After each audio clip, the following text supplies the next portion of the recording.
Welcome to PWS United, a podcast for the Prader-Willi Syndrome community, brought to you by PWSA USA. This podcast gives the latest news in research, advocacy, and family support by bringing together staff, volunteers, PWS treatment specialists, biotech and pharmaceutical representatives, caregivers, family members, and individuals with PWS.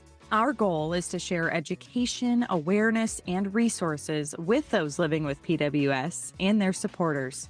Join us in our mission to enhance the quality of life and empower those affected by Prader-Willi Syndrome.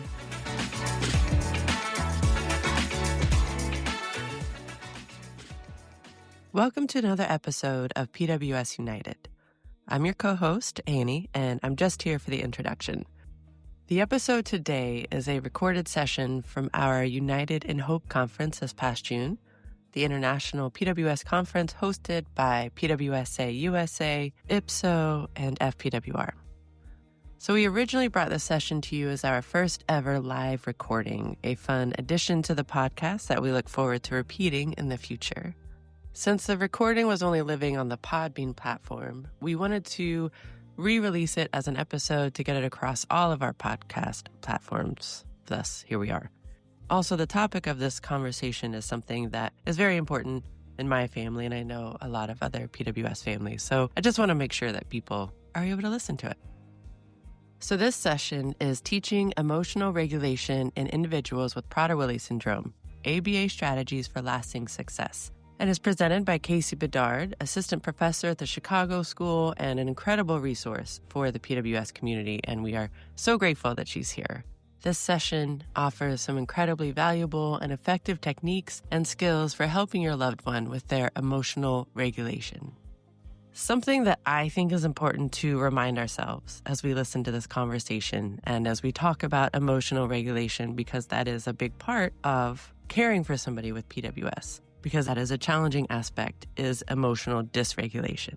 Personally, something that I think is not necessarily talked about enough is that just because we are the adults and the caregivers does not necessarily mean that we have the best emotional regulation skills. This is something that I am reminded of enough, and it's usually when Freya's emotions are spiraling or exploding, or, when I am being asked to be in that place of really solid regulation. Emotional regulation is a skill that I am constantly learning and relearning.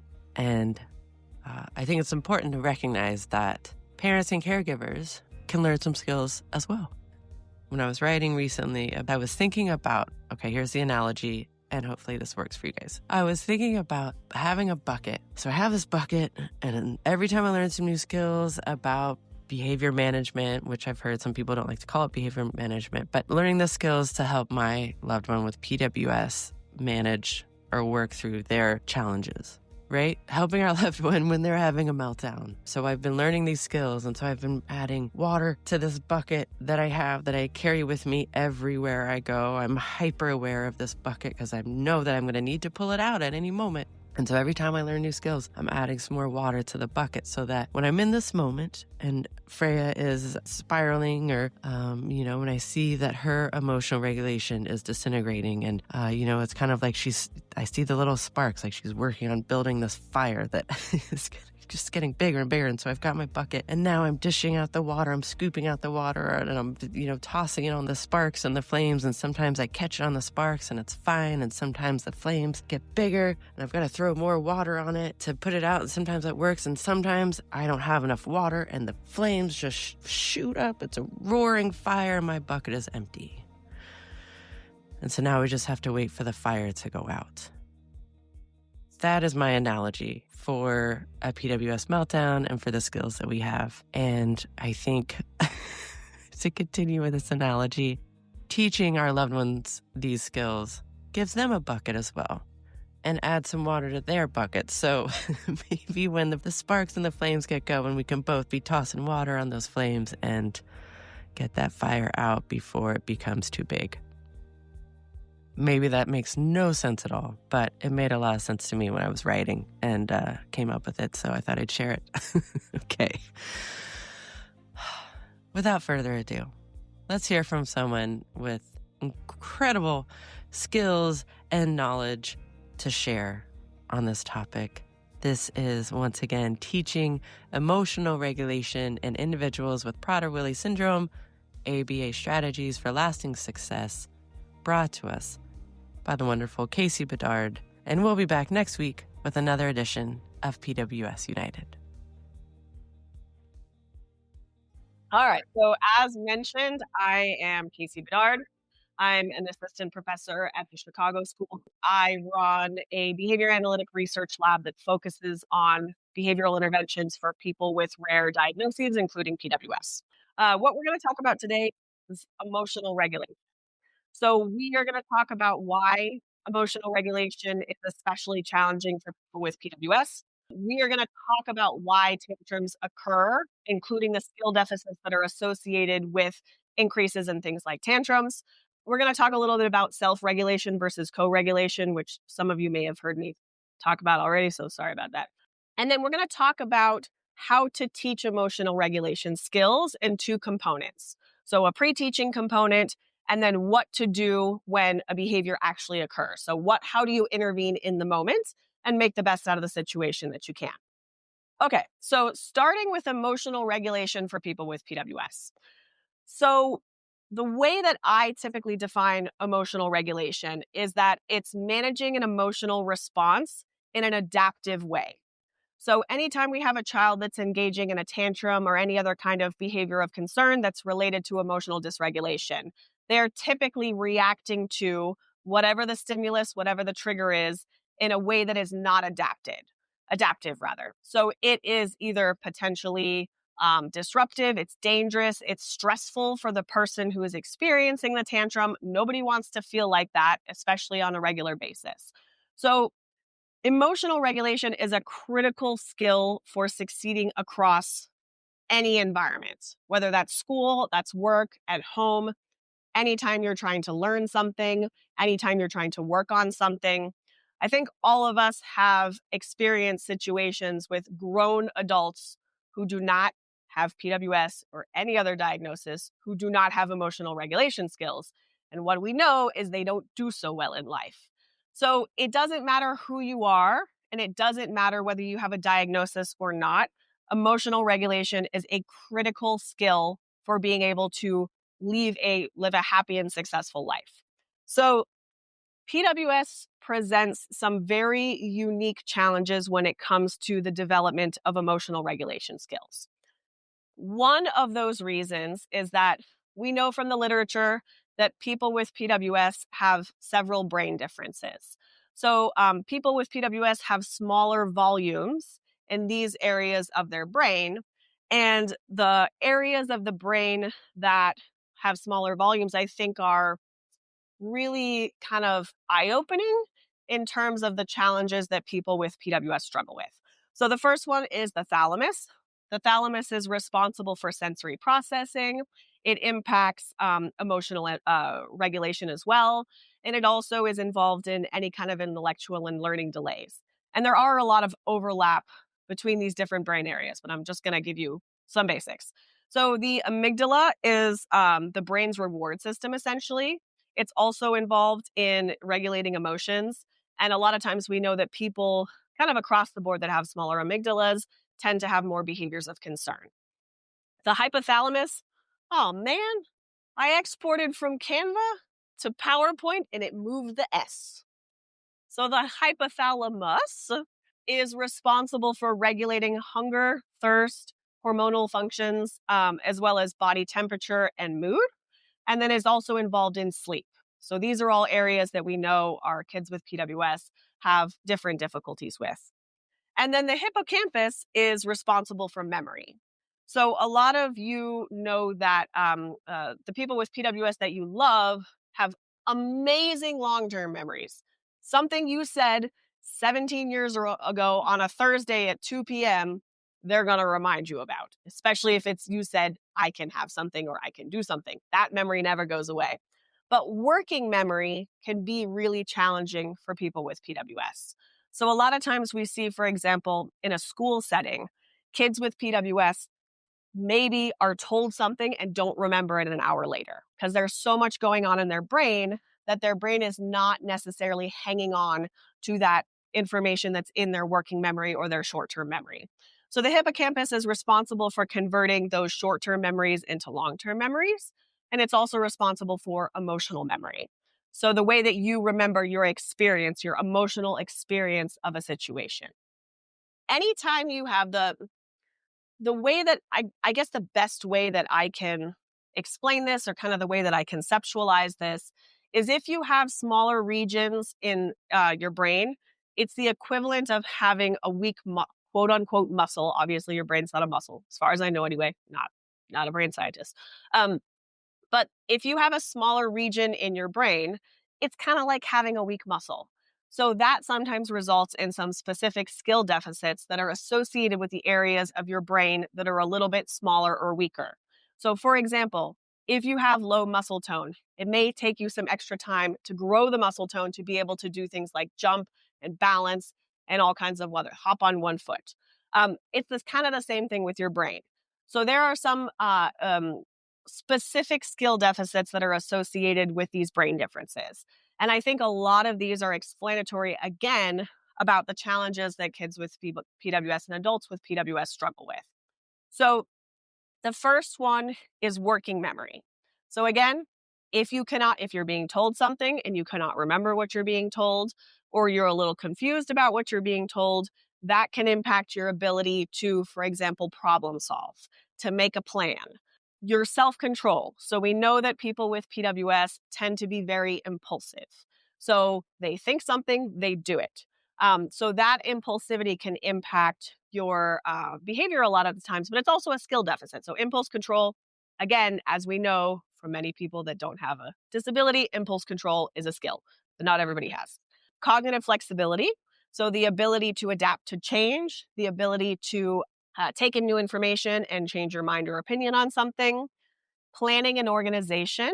So one of my I don't have any explicit proof for this, but one of my theories about why people with PWS love to be rigid and to have a routine and to have rules is because if you have a hard time with planning and organization and you have a hard time with cognitive flexibility, if something changes and you magically have to come up with a new plan, then that is extremely stressful.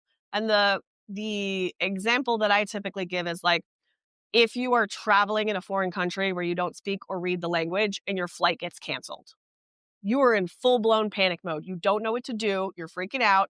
You are not emotionally regulated.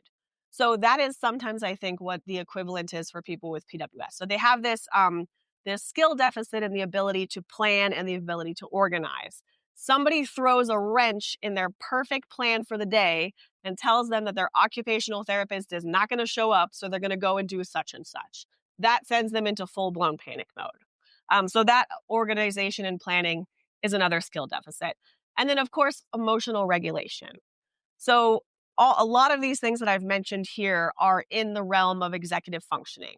And so a lot of executive functioning skills are really challenging for kids with PWS. And I think all of you, since you're here at this talk, know that emotional regulation is definitely one of those. So something that I kind of like to put out to everyone is, how do you think about tantrums? Or how do you think about emotionally dysregulated behavior? A lot of times the perception of tantrums for any kid anywhere is that it is willful disobedience, which is why I put the bulldog up there, because I have 2 English bulldogs. And if you want like the classic example of willful disobedience, get an English bulldog. So tantrums are not willful disobedience. A lot of times tantrums are resulting from a lagging skill. So if those self-regulation skills are not developing as quickly as we need them to, and they're not developing on their own, a lot of times the result of that is that we're going to see more dysregulated behavior. So the way that I approach emotional regulation now is definitely different than the way that I've kind of approached it over the years. And the way that I look at it now is that it is a skill deficit. So that is half of the the conversation. So in behavior analysis, we a lot of times will say that behavior, there's two components for how a behavior occurs or how our behavior becomes shaped, becomes whatever it is. The first is biology. So everything that we just talked about is essentially telling us that people with PWS, because of these skill deficits, have a biological predisposition to experience emotionally dysregulated behavior. But that's only half of the picture, because even though you have a biological predisposition to experience something, doesn't mean it's necessarily going to happen, because your behavior always interacts with the environment. So when I'm saying that your behavior interacts with the environment, what I mean is that when the first time your child ever had a tantrum, what was the outcome of that tantrum for them? What did they get or not get out of that situation? So even if you have a biological predisposition towards something, you still learn from what happens associated with your behavior. If you put your hand on a hot stove and you burn your hand, you're probably not going to do that again. If you put your hand on a hot stove and maybe it's not that hot and your aunt goes, no, no, no, don't do that. Come over here. I'll give you an ice cream. Who do you think? Do you think you're going to go put your hand on that hot stove again? Yes. You're going to be hovering there. Like, where's my ice cream? Every single day. So behavior interacts with the environment. So what we're going to talk about today is specific to teaching the skill of emotional regulation.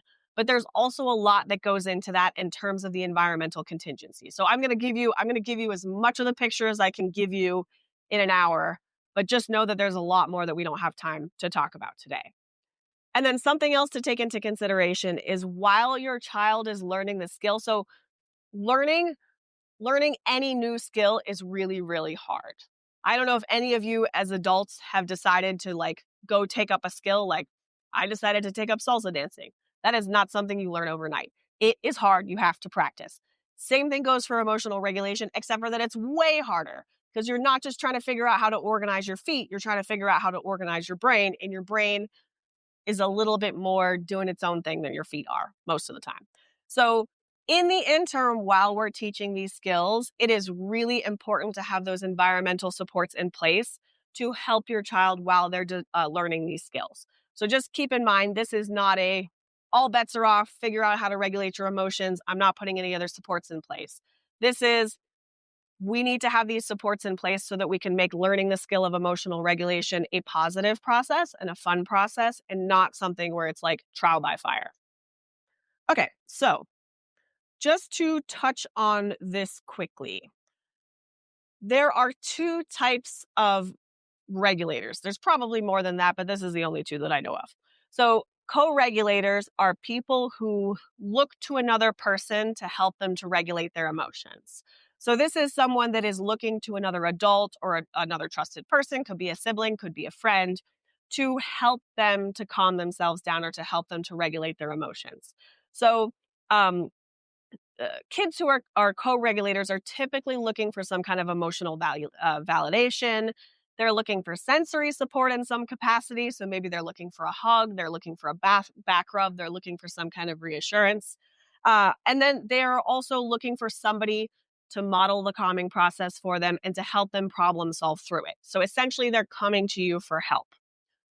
People who are self-regulators are people who regulate better without anybody else getting involved. So the more other people get involved, the longer it takes you to calm yourself down, the harder it is for you.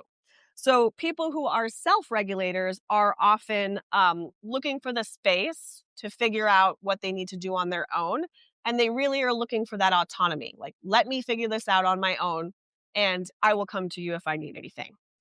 So here's my question for you, because I think this is one of the things that I come into contact with a lot when I run a parent training program. I thought that was my child who's in that corner. I was like, what's going on? Please let your children be as noisy in this talk as you want.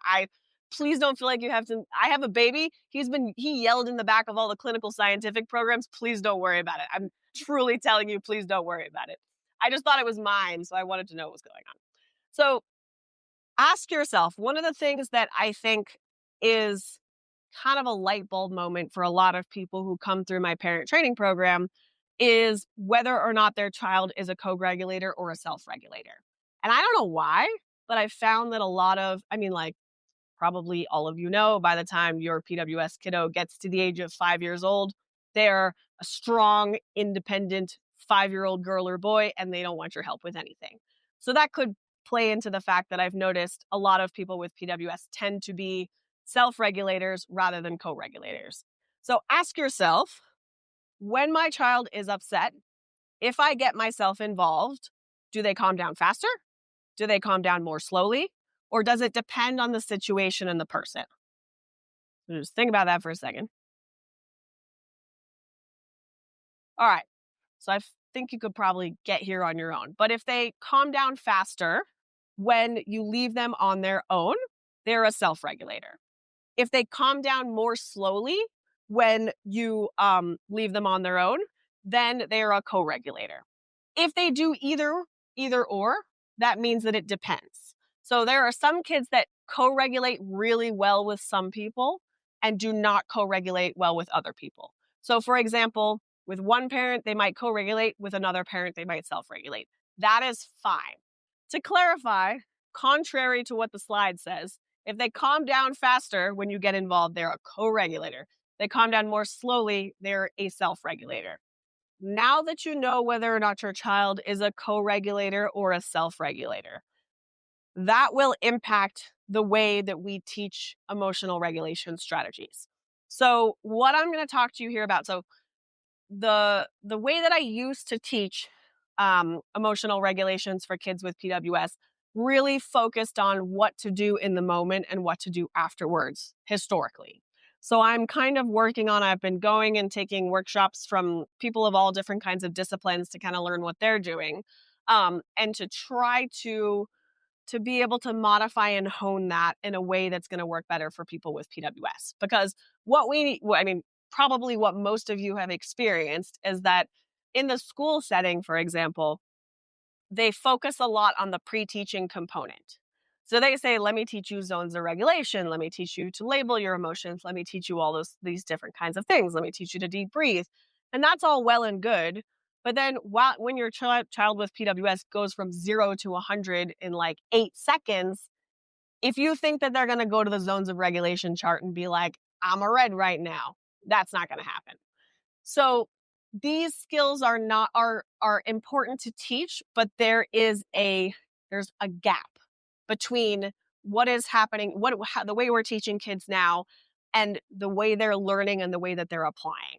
So what I'm trying to do here, or what I'm trying to do going forward, is to do, on my part, a better job of teaching those pre-teaching components so that we can then kind of get those to come together with what we're already doing in once kids are already upset. How do we help them to calm down? How do we use that as an opportunity to teach skills? So we're going to start with the pre-teaching stuff. So the pre-teaching stuff is what we want kids to be working on when they're calm. But please know, I'm going to go through this first. And sometimes I start going through this and people start to get itchy because they're like, this is what the school does and it doesn't work. I know. It's not all I'm going to give you. It's an important component, but it's not all of it. So don't get too itchy. I will get to something useful. Second part. Once we go through the pre-teaching stuff, we're going to talk about the self-calming break. So that is what we need to do in the moment when kids are losing their minds to help them start to shape the skills of self-calming. And then at the very end, we're going to talk about how do I go from the first time I run a self-calming break and it looks unbelievably messy. How do I go from that to something that's actually useful for my child on a daily basis, something I can take to school, something they can take to work, etc. Okay, so contrary to what I just said, pre-teaching is actually key for teaching kids to learn emotional regulation skills, because nobody learns when they're in fight or flight mode. So I don't know if any of you has ever been in a full-blown panic and has been like, this is the moment that I'm going to learn mindfulness. Probably wasn't very effective. So skills have to be taught when kids are calm. We all know for example, in the school setting, if your child is stressed or frustrated or overwhelmed, they're not learning anything. stuff that, working memory is already hard for kids with PWS. The last thing we want to do is then overwhelm them and make them feel stressed and anxious and expect them to magically get that into their long-term memory. So we have to work on these skills when kids are calm. The skills that we want to work on, I'm going to give you a bunch of, at the end, there's going to be a QR code. So you don't have to take pictures of all the slides. The QR code is going to have downloads of all the different things I put on here, so that you can use them. So the one of the things that we want to work on is identifying or labeling emotions. We know from the limited amount of research that there is that kids with PWS have a very hard time looking at someone's face and saying, you are angry, you are mad, you are happy, you are anxious, whatever. So being able to look at and identify emotions is challenging for kids with PWS. Being able to label their own emotions, the way they're feeling, is oftentimes even harder. So I'm experiencing something, I'm wildly overwhelmed, but I can't tell you I'm mad because so-and-so snuck into my bedroom and messed up my Legos. So being able to label that is very, very important. Other things that, so again, that's identification of current state. Part of the way that we teach that is that we help kids to start just labeling things in general. And then we start to help them in the moment learn how to identify what their current state is. But again, that all has to happen. That's not going to happen if your child is mid-tantrum and you look at them and you're like, tell me how you're feeling right now. That's not going to go very well for you. I'd be very happy if they shouted, I'm mad, at the top of their lungs. I'd be fine with that. But probably you're not going to get anything useful. So this all has to be practiced when kids are calm. The other thing that we have to work on is the self-calming strategies. So that example that I just gave you about if you're in the middle of having a heart attack, not a real one, just feel like you're having a heart attack, and you try to learn mindfulness on the spot, it's not going to work. So if your child is really getting themselves worked up for a tantrum and you're like, let's do some deep breathing. Nobody in the history of the universe has ever calmed down when you looked at them and you said, you're going to calm down by taking deep breaths. That is not a good way to make people calm down. So these all have to be practiced when a person is calm and when they're feeling like they're in a state to learn. And then the other thing to take into consideration about pre-teaching is that just like you have to go to physical therapy and you have to work your muscles again and again and again and again until you get strong enough to do things like climb up the playground ladder thingy or to be able to jump. These are skills. These are not magical wands. If I had a magical wand, I would give it to all of you. And I would say that I would probably be a millionaire, but I wouldn't. I would probably just give it to you because I'm a very bad business person. But we have to make sure that these skills are practiced so often that they become within a person's quote unquote muscle memory. Whatever the equivalent of muscle memory is in your brain, that's what we need them to do. So these are some examples of the stuff that you can work on. One of the ones that I'm planning, so we are working on developing a full program specific to emotional regulation. Because when we did our last parent training program, one of the things that we noticed is this is one of the modules that people are like, can we please do this for 4 more weeks? But we only have 1 week to do it. So I'm working on kind of an extended model program for that. And one of the things that I'm going to try to include in that is some of this pre-teaching stuff. So one of the resources that I like is this little thermometer thing here. I think it's a little simpler for kids than sometimes even like the zones of regulation or some of the other like feelings chart with smiley faces and all kinds of stuff. I think it's fairly self-explanatory to understand if I'm down here, I'm doing okay. If I'm up here in the red, I'm not doing so well. So one of the ways that we can use to help kids identify in the moment the way they're feeling is to just get a little, what are they called? Not paperclip, clothespin. Get a little clothespin and we put it on green. And if you're feeling something is bothering me, it doesn't even have to be something terrible is bothering me. It can be like my knee is itchy and that's bothering me, or some things that are just because I don't want this to be associated with a negative connotation. I don't want kids to feel like, and this is unfortunately a lot of times what happens in schools. You're not having a good day. It's on red and it's never coming back down from red. You're red forever. So I don't want it to be like that. I want this to be a way for kids to be able to start identifying the way they're feeling with a visual representation of how to go about that. So anyway, I'll talk about how to use this, but this is one of the resources. And then if you're looking for kind of fun, silly ways to get kids to start being able to label their emotions, talk about the way that they're feeling without it feeling like they're in trouble and they're being judged, or do you remember last Saturday when you were really late for school because you were doing blah, blah, blah, and then they're feeling bad about themselves. So the one in the middle is a Play-Doh emotion one. There's a bunch in the printable thing that I'm included, but you can get Play-Doh and get them to make different faces, and it's silly. And also like a drawing feelings one. So getting kids to draw the different faces, even if you have to help them, even if you have to get like googly eyes and like some little faces and stuff like that, if the fine motor skills aren't there for the drawing of emotions, that's fine. Just get some stickers and make it fun. But anyway, ways to practice talking about the way that you feel without it being stressful. Other things that you can do is find some kind of video model of your child at each of the different temperatures, quote unquote. So you can just go on YouTube and you can find some silly kids YouTuber who's showing different emotions at different levels and use that. Make it fun, make it silly, make it ridiculous. Don't make it stressful. Past that, the other things that we want to do is we can use something called behavior skills training to teach all of these different kinds of skills. So I'm just going to fly through behavior skills training because I could talk about it for a very long time. But the basics of it are that you give instructions. So you tell them what you want them to do.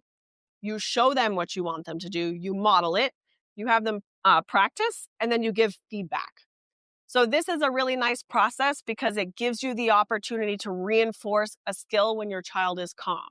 So for example, if you're having them practice moving their clothespin to different temperatures and acting out what that looks like, that gives you the opportunity to start associating these resources in this calming practice with reinforcement instead of punishment. Because the way it typically goes is kids have a tantrum or get dysregulated in some capacity. By the time they calm down, we're all frustrated. Nobody feels like giving out reinforcement after a 30 to 45 minute tantrum where you're just ready to pull your hair out. So this gives you the opportunity to start associating these skills with reinforcement instead of with punishment. That's definitely something that you can work on. And when you're having them do these rehearsals, have them practice what you would like it to look like in a perfect world. Do I think the first time that you run a calming process with your child that you're going to walk up and say, hey, let's go move the temperature thing to something's bothering me and figure out how to work that? No, they're going to go from 0 to 100. It's going to be a tantrum. It's going to be yucky. But we want to practice what it would look like in a perfect world because that's what we're working towards. So just work on that and then reinforce it. Find the funniest, silliest ways to reinforce things. I don't care if that includes having a dance party. I don't care if that includes, I worked with one child that loved lawnmowers, like loved them. So the reinforcer for that was we watched lawnmower videos and we got a little mini leaf blower. They have these on Amazon. They're adorable. Little mini leaf blower. And whenever we needed reinforcement, we pulled out the little mini leaf blower and we just blew some things around. Anything like that, doesn't matter. Just make it fun. Okay, so these are a couple of other resources that you can use specific to teaching breathing exercises. Again, do I think one of these is magically going to prevent your child's tantrum? No, but we do want to give them, like, quote unquote, a toolbox to work with. So you can print these out. You can try them with your child and let them pick the one that they like the best. The 5-finger breathing is just tracing your finger around your finger around your other 5 fingers. Box breathing, just what it sounds like. There's a triangle breathing. There's this one that I like with the little circles. The point is just to get them to start practicing so that they have this as a resource when they actually need it. I'm going to start walking you through the process of what this looks like from start to finish, starting from what things would look like in a perfect world, how we prevent these behaviors of concern from escalating, and finishing in, well, when this actually doesn't happen the way we would really love it to, what is that going to look like?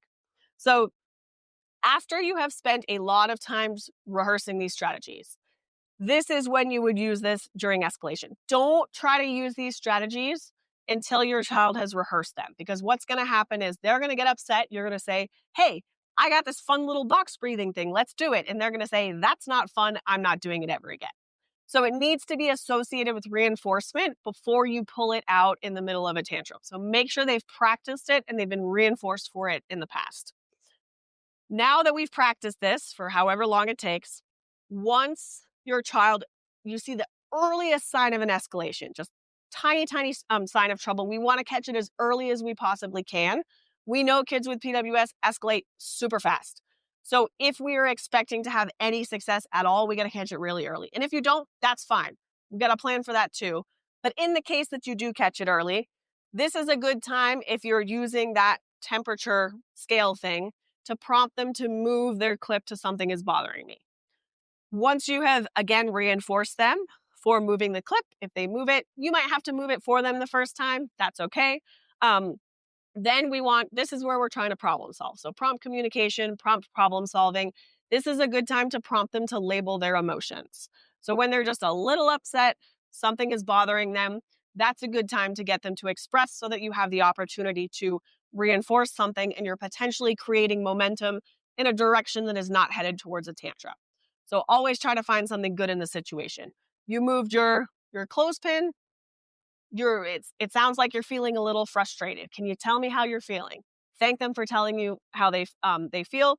If you can problem solve and deal with the issue, then we're going to move that clip back down to the green, and then we're going to reinforce. We're going to move on from there. In all likelihood, it's not going to go like this. That's okay. So if they continue to get upset, or if they're not able or not willing to communicate the way they're feeling or to solve the problem, there's nothing wrong with that. We're not expecting magic. We're just looking for small steps.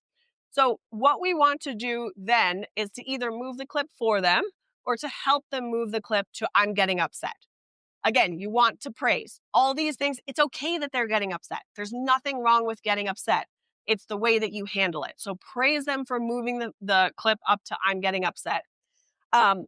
If they respond well to that, we can then try to prompt them to use one of those skills from their toolbox. So whatever you've come up with in your toolbox, if it's box breathing, if it's taking a walk, if it's pushing against the wall, anything that you want to come up with, prompt them to try one of those strategies. If they are open to it, see if they will do the strategy with you. So the beautiful thing about co-regulation is that it gives you the opportunity to really sit with your child and to help them work through that. Sometimes they're not going to like that. So if they say, maybe I'll try the box breathing, but you need to go away, that's fine. Give them the space to figure it out. Again, if this is successful, once you see them calm down, you're going to move that clip back down to the green, you're going to praise, etc. The likelihood that this is magically going to go like this is like 5%.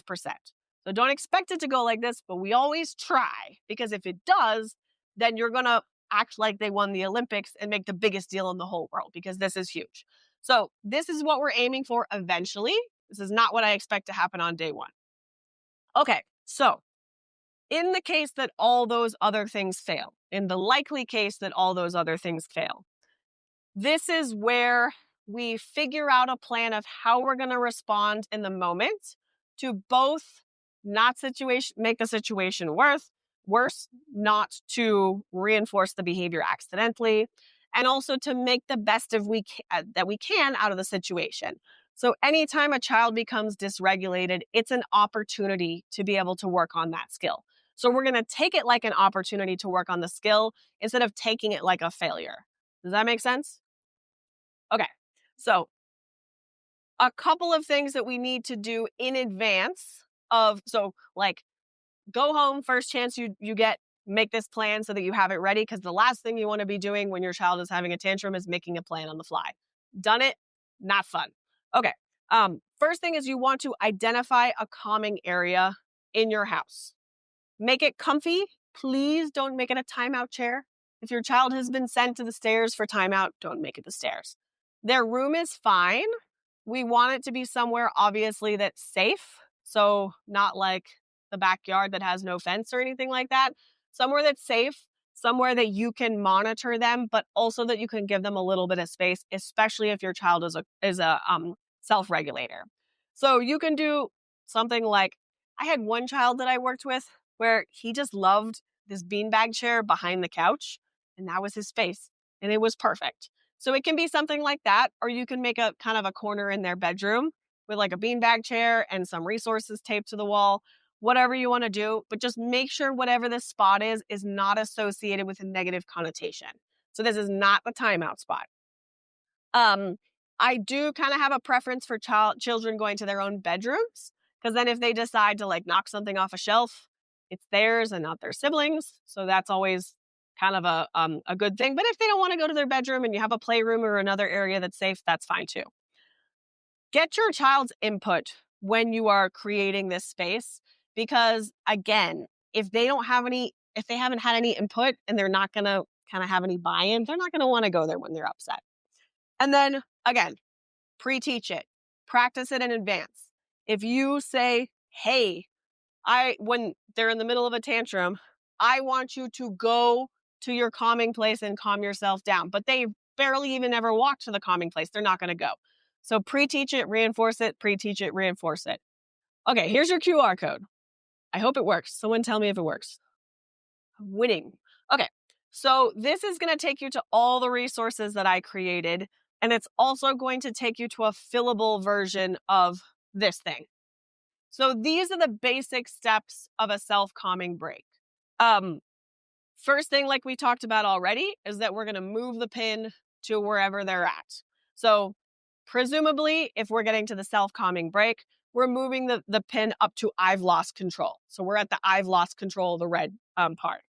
Again, I try not to make this a bad thing. So I would say I would move the pin. Your child's not going to move the pin for you at this point. You're doing the moving. You move the pin and you're like, hey, thank you for telling me that you feel like you've lost control. Even if they didn't say anything, thank them anyway. Reinforce it. Part 2 is that you're going to set a kind but firm verbal limit. So when someone is in this red zone, they are not learning, they're not reasoning, they're not thinking. So anything you say is either going to escalate the situation, it is going to potentially reinforce the behavior depending on what you say, or it is going to just kind of drag the situation out. So you're going to set a kind and verbal limit. It can be something like, hey, I love you and I'm really sorry you're having a hard time, but I cannot help you when you're this upset. So I'm going to give you the space to take a self-calming break. So once we get to this red zone, a lot of times we're way past co-regulation. So we're at the point where the more involved you get, the worse you make the situation. So at this point, we're going to have your child go to whatever the calming spot is, and we're going to give them the space to calm down. So this is when we're giving the space. Our co-regulation attempts were a dud. We're trying the self-regulation now. Sometimes just moving your child is enough to disrupt and to get momentum in a new direction. If you feel like that's happened and they're asking you to stay with them and to do whatever the calming strategy is, that's fine. I don't want you to be doing a lot of talking. I just want you to be sitting and modeling the strategy. So some things that are good in those kinds of moments, I brought these with me. They're called Zenimals. They infuriate me because they cost $75. It is ridiculous. If I could figure out how to make this on my own and just give it to all of you, I would. But anyway, they're on Amazon. They're called Zenimals. They're little this is like a kid's meditation and this is a teens and adult one. So I like it because they're not screen-based and all you have to do is turn it on and push the button for whatever the meditation is and it talks kids through it. So this is a good thing if you don't feel like you can leave your child, or for example, if your child will not leave you, if you've said, please go to the calming space and your child's like, no, this is a good thing to use. You can put this on, you can sit down, you can close your eyeballs and you can pretend everything is fine and you can model the calming skill. So you're still supervising your child, but you're modeling the appropriate skill instead. The other thing you can do is just let them go to their room and you can just push the button and you can leave. So either way, these are great. I wish I had a coupon code. We're giving space for regulation. When we're giving space for regulation, it is going to depend on your child how long that's going to take. Some kids are like, I'm going to walk off to my calming space. I sit down. 3 seconds later, I'm good. I'm ready to go. That's fabulous. Not everybody is that fast to calm down. I'm not that fast to calm down. So your child might need to take themselves to their room and do their regulation strategies. I don't care if their regulation strategy is flinging themselves on their bed and going face down and yelling. That's fine. That's how some people regulate. They may need to take their time. It could be an hour. It could be that they fall asleep before they come back to you. That is fine. Let them do their own process. They have already told us by getting to the red zone that they need the space to figure it out themselves. The beautiful thing is that no matter how ugly and messy the calming process is, they are going to calm down eventually because nobody stays escalated forever. If you stayed escalated forever, I'm pretty sure you would die within like 24 hours. So nobody stays escalated forever. All you have to do, no matter how messy this is to find something appropriate at the end to reinforce. So for example, if what that looks like is they went to their room, they had a whole tantrum, they fell asleep, they come back an hour later, that's good enough for me. That's where we're starting. So I might then say, hey, I was really proud how you walked away from the situation and you calmed yourself down. I really appreciate that. Doesn't matter what it looks like as long as they calm down. The key is that we are separating the reinforcement from the tantrum. So there is a period of time where calm occurs, or there is a calming strategy that occurs that you reinforce. This is keeping the reinforcement separate from the tantrum. We never want to reinforce the tantrum. We're focusing on that calming process. The other thing you need to know is the first couple times you do this, probably they're going to come back to you when they're not really calm, or you're going to go back to them when they're not really calm. And they're going to go straight upset again. That is fine. Just do it again. Just treat it like another opportunity to practice. We practiced once today. Now we get to practice 5 times today. That's fine. The more they practice, the better. Don't treat it like a failure. So one of the biggest questions that I get asked when I talk about this whole calming process is, Kasey, do you really think when I go to my child and say, hey, I think you're in the red zone, you should take a self-calming break, that they're going to neatly walk themselves to their calming spot and plop down in the beanbag chair and calm themselves down? No, I don't think that. What is actually going to happen is going to vary based on your child. Some kids are going to flop down in the middle of the living room and have their tantrum right there. Some kids are going to neatly walk themselves to their bedroom and calm themselves down. Both are perfectly fine. Meet your child where they're at, and then we're going to move forward from there. So this is called shaping. So shaping is when we try to set small, achievable goals where we're increasing the expectation. So this is how we're going to get from where we are now to that role play that we were practicing where everything looked beautiful and tidy and neat. That doesn't happen overnight. That's just, you know what? This is where you are now. We're going to celebrate the success. We're going to move on to the next step. One of the ways that you can do this, so for example, let's say that where we're at now is we're having a messy tantrum in the living room. Your child refuses to go to the calming space. They refuse all the calming strategies. They won't leave you alone. If you leave the living room, they follow you around. They pull on your shirt sleeves, whatever that looks like. If that's where we are now, that's okay. What I'm going to do is say, all right, I'm going to sit down in the living room. I'm going to start up my $75 turtle, get the money's worth out of it, model that skill, minimize my attention until you calm down. As soon as you calm down, I'm going to praise. I'm going to go with that. That's step 1. Step 2 is that if that's where we started, maybe again, we're going to have a messy tantrum in the living room. My child's not going to move. I'm going to fire up my turtle again, do that as long as it takes to wait until your child calms down. But then at the end, what I'm going to try to do is tack on a tiny, tiny, tiny, tiny, tiny calming strategy. So you're going to have to wait until your child is completely calm. This is not going to work when they're starting to de-escalate and they're still a little bit frustrated. You got to wait until they're really, really calm. So this could be 5 minutes after their tantrum. This could be 2 hours after their tantrum. I don't care. You can say something like, hey, I am still feeling a little frustrated, and the way you calmed down was kind of awesome. Can you show me how to take some 5 deep breaths, 2 deep breaths, half a deep breath? I don't care. Get something appropriate that you can praise. So tack something small on at the end and use that as an opportunity to reinforce and shape. Step 3 is maybe we still start having the tantrum in the living room, but maybe we're actually able to move to the calming space after the tantrum is over and do those 5 deep breaths. So I wait until you're fully calm, and then I'm like, hey, I'm still a little frustrated. Your box breathing is in your bedroom. Could we go to there together, and could we practice that together? So just trying to add something good.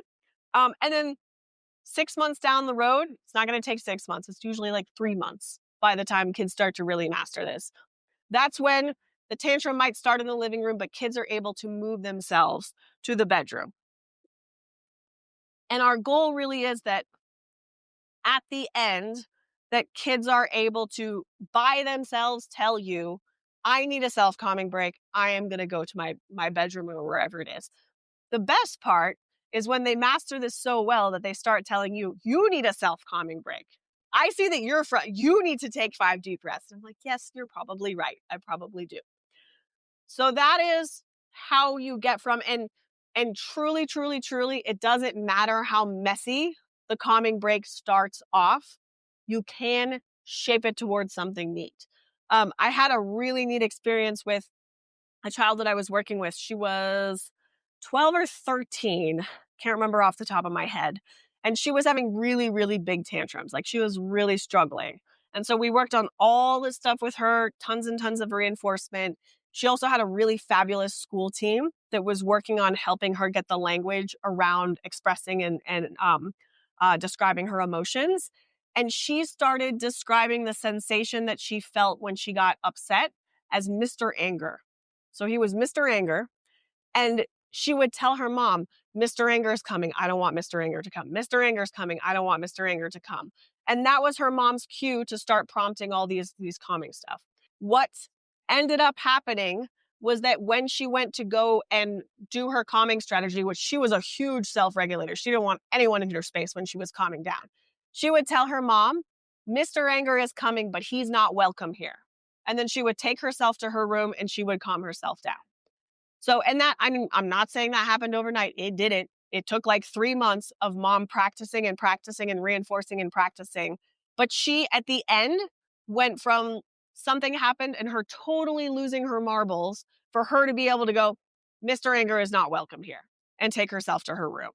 So it's a combination of having a plan for what happens when kids are really upset, but also giving them that language and those skills that they can use when they start to get a handle on what's going on inside of them and how to manage that. So, last slide. How do you know if it's working? In the beginning, I know we all hope that the tantrums are just magically going to disappear. But again, this is a skill. It's not going to go away overnight. What you're going to see first, oftentimes, is that the duration of the tantrum goes down. So in the beginning, all those triggers are still going to happen. Kids are going to get upset, but they're going to start to calm down just a little bit faster.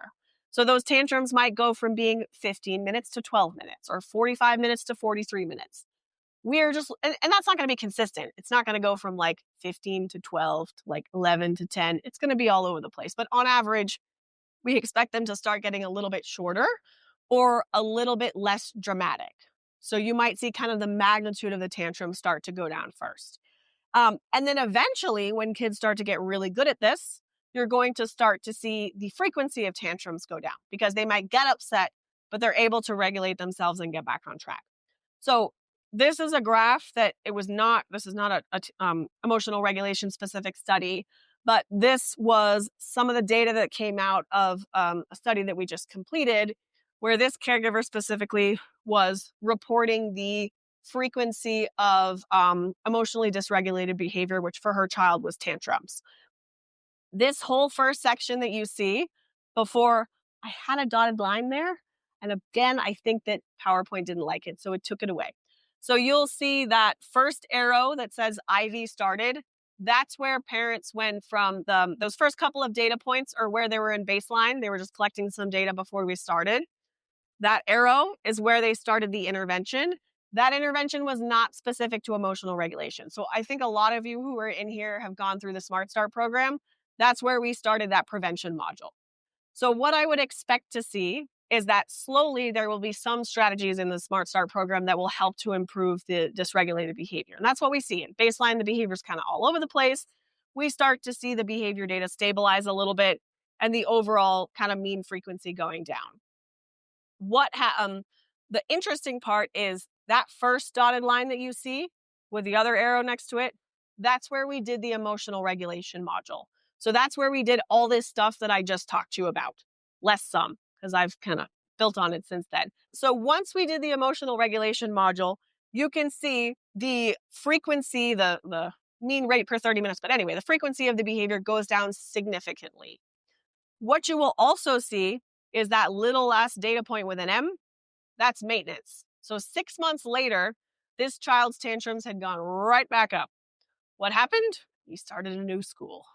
That is to say that emotionally dysregulated behavior ebbs and flows with what's going on in your child's life. So they might really master the skill in the next 3 months, and then a kid might show up in their class that just like needles them to death, and their regulation skills might go out the window. There could be, for example, a death in the family, the regulation skills go out the window. So things happen. If you notice that the frequency of this behavior is going right back up and they're losing those skills, that's when you have to go back to all that pre-teaching and start focusing on and working on those skills again, because their skills will grow and change over time. So the regulation skills that they were using at 5 years old may not be what's effective for them when they're 23. So if you notice that they're struggling again, just go back to the beginning, work the process all over again, and keep teaching that skill so that it's something that they can use over their entire time of their life. Questions? Oh, hold on. I see you, but before questions, I only have 5 more minutes, so I may, if we have a lot of questions, not get through all of them. On the QR code at the very last page is a really ugly page that I made in like 8 seconds. It's got 2 links on it. The first one is to the Smart Start parent training program. It's free. If you want to do it, we do it in a group. Usually I run the group for most of them. If you want to sign up for that, you can sign up for it there. The second link is a form for questions. So if I don't get to your questions and you still want an answer to them, submit the form and I will send you an email back with your answer. Actually, I don't know if I put a spot for email. So make sure you put your answer and you put an email there, or else I won't be able to email you.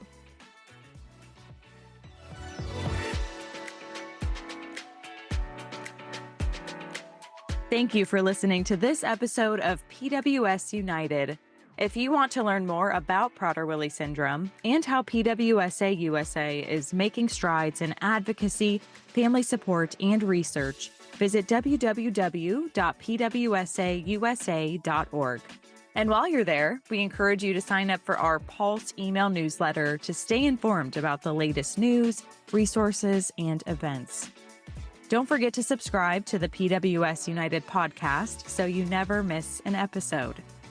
Our team is always available to support families and their loved ones living with PWS 24 hours a day, 365 days a year. You can call us at 941-312-0400 or email info@pwsausa.org. Catch a new episode next Tuesday, and until then, have a great week.